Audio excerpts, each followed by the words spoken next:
and welcome. Today we're again with you, having chosen another topic, Green Revolution Salient Features. The new technology of the miracle seeds and associated practices was indeed successful in generating high yields. Wherever sufficient resources to effectively implement it could be mobilized, for some especially endowed areas, the increase in yield could even be justifiably characterized as revolutionary. This was amply accepted out by a number of studies carried out to make a scientific evaluation of the response of different crops in different areas under the high-yielding varieties program. However, our purpose in this lecture is not an evaluation of the Green Revolution technology as a breakthrough in the science of agriculture. We want to evaluate the Green Revolution as an event in the growth of Indian agriculture. India started practicing the Green Revolution with the help of M.S. Swaminathan, the father of the Green Revolution in India. Green Revolution in India was a success owing to the production of new and high-yielding varieties of seeds, fertilizers, pesticides, insecticides, and weedicides. The major focus of the Green Revolution in India was to boost the production of rice and wheat. Green Revolution focused on the following elements: using high-yield variety seeds to increase food production, incorporating various irrigation methods, mechanization of major agricultural practices, use of chemical fertilizers and pesticides, dual cropping in the present farmland, counting expansion of the farming field. Factors affecting Green Revolution. Aggregate growth rates pre and post Green Revolution. The pre-revolution period considered here runs from 1949 to 1950 to 1964 to 1965, and the post-revolution period from 1967 to 1968 to 1977 to 1978, excluding the disastrous years of 1965 and 1966 and 1966 to 1967. It is noticed that the rate of growth of aggregate crop production is lower in the post-Green Revolution phase as compared to the earlier phase. While total agricultural production rose at a compound rate of 3.20% per annum in the earlier period, the rate declined to 2.50% per annum in the later period. The decline was visible in both the food grain output and non-food grain output. Keith Griffin analyzes crop output trends over the entire underdeveloped world, taking 1965 as the dividing year between the pre- and post-Green Revolution phases. He finds the trends declining after the Green Revolution in all the major regions except the Far East, where the growth rate is found to be practically the same in the pre- and post-Green Revolution periods. The decline in the rate of growth of agricultural production is often explained away as a consequence of the declining availability of the additional area that could be brought under cultivation. There is considerable statistical evidence to show that the decline in the growth rate of production must be to some extent attributed to the decline in the growth rate of area under the crops.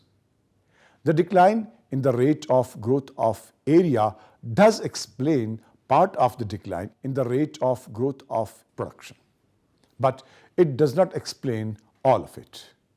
As a matter of fact, the rate of growth of yield, production per unit area, itself declined during the post-Green Revolution phase. There is no way to escape the fact that notwithstanding highly visible increases in production and yields of a few crops in a few areas, both agricultural production and agricultural productivity in the aggregate showed a lower rate of growth after the Green Revolution technology was introduced. Even if one doubts the statistical significance of small changes in the trends rates, it is still impossible to maintain that there was an improvement in the growth rates of aggregate production and productivity. There definitely was no revolution in the Indian agriculture within the introduction of the new revolutionary technology. Cost of production. The rate of growth of production and productivity of Indian agriculture declined with the advent of the new technology. The high yield variety technology is known to involve high costs in terms of energy, soil fertility, environment, and money. The data available on the energy costs of the new technology of agriculture clearly indicates that, evaluated in terms of energy use, the HYV technology is highly inefficient compared to the traditional technologies. The new agricultural practices are known to have a deleterious effect on the environment and soil fertility. Chemical fertilizers change soil flora and destroy the equilibrium of soil. Consequently, more and more of chemical inputs become essential to get the same yield from the piece of land under this type of cultivation. The process of increasing chemical inputs year after year can lead to permanent damage to the soil. Pesticides, an essential component of the new technology, form another component of the ecological costs. These pesticides have a way of being carried from food to man and other living beings and form an almost permanent health hazard. All these ecological and energy costs of the new technology are important in any evaluation of the Green Revolution. The new technology of agriculture is capital intensive. Since this technology depends critically upon industrial inputs like fertilizers and pesticides, it commits the nation to large investments in these sectors. Thus, in nitrogenous fertilizers alone, the indigenous capacity had to be increased from 0.37 million tons of nutrients in 1967-68 to 2.23 million tons in 1979-80. Even such a heavy investment in fertilizers has not been sufficient to meet the fertilizer requirements of the Green Revolution, and in 1979-80, 1.3 million tons of nitrogenous nutrients alone had to be imported. Besides, production capacity had to be generated for tractors, diesel sets, etc. In addition to this capital investment in the industrial sector, every farmer adopting the new technology had to invest in acquiring the necessary machines. This capital also often came through the public financing agencies. The high costs of production can, however, be inferred from the rising prices and the fact that there is perhaps no country in the world where the new technology of agricultural production is economically feasible without subsidies and price supports. It is an indicator of the high costs of HYV production that procurement prices of wheat, the major crop to come under HYV, has been rising at a much faster rate than that of paddy, which has largely remained under traditional cultivation. Demand for higher paddy prices got some force only when the surplus Green Revolution farmers took to HYV cultivation of rabi paddy. External dependence. It is commonly believed that the Green Revolution made India self-reliant in agricultural production. This belief is based on the impression that food grain imports after the Green Revolution substantially declined. In fact, the amount of import of cereals in the decades before the Green Revolution, that is between 1956 to 1965, at 43 metric ton was only slightly more than the imports of 38 metric ton that took place in the decade of 1968 to 1977 following the Green Revolution. It is true that the imports did not rise with the increasing population. But as we have seen, the rate of growth of food grain production actually declined after the Green Revolution, while the population growth did not show a corresponding decline. After the Green Revolution, dependence of the agricultural sector on foreign inputs increased in diverse ways. While earlier food alone had to be imported, now a variety of inputs had to be brought in. While the government had to depend on foreign countries for a large proportion of the new requisites of agriculture, the agriculturalists had to depend even more on the government and the industrial sector.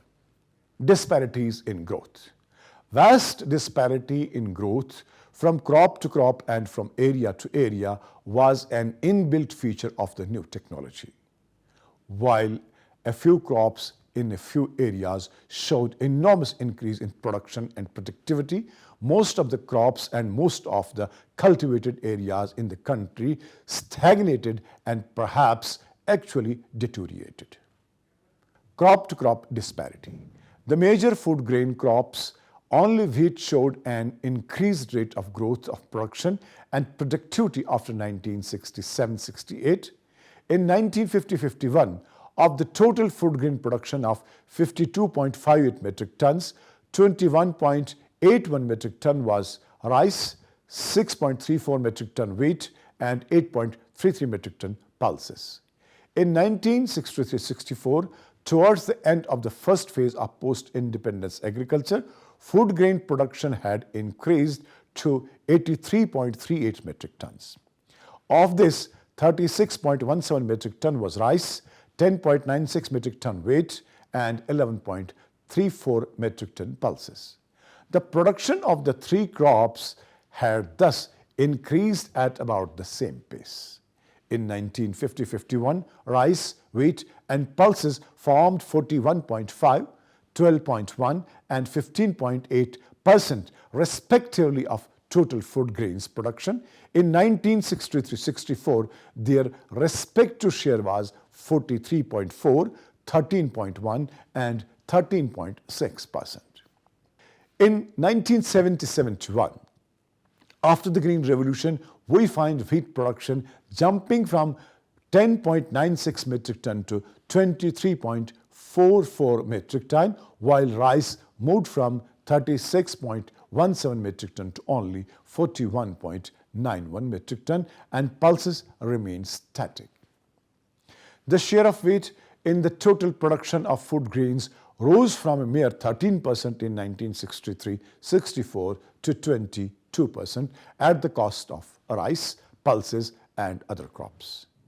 While yield of rice and pulses remained almost unchanged, yield of wheat rose by 62%. However, the explanation of the phenomenon of the spurt in wheat production does not lie merely in the fact that the countries where technology was developed are producers and consumers of wheat.